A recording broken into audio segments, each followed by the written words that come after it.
Hello guys, today we got an '05 Lincoln Navigator.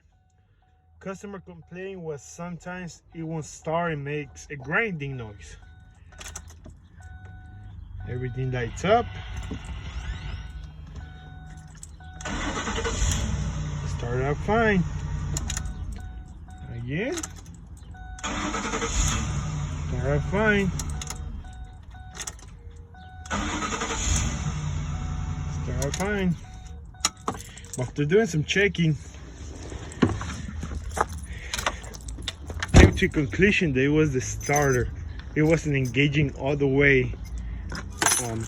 I was able to get it to act up one time, and you could hear the grinding because the starter is not actually shooting out all the way, and that's a problem with the grinding.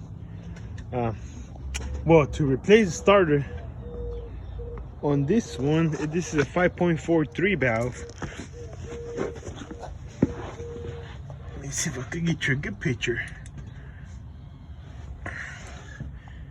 Okay, that's it right there. So you take off this ground, then you're gonna have a bolt behind it. Take off the 13.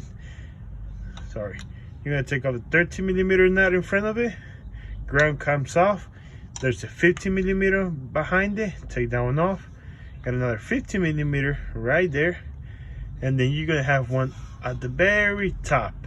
Then you gotta take it out through this side, through the top of the starter. And once you do that, or before you do that, you can go ahead and take off the positive on the solenoid. And then once you take those 3 bolts out, and the starter just lights out and drops down, throw your new one in there and bolt it back up. Hopefully this helps, guys.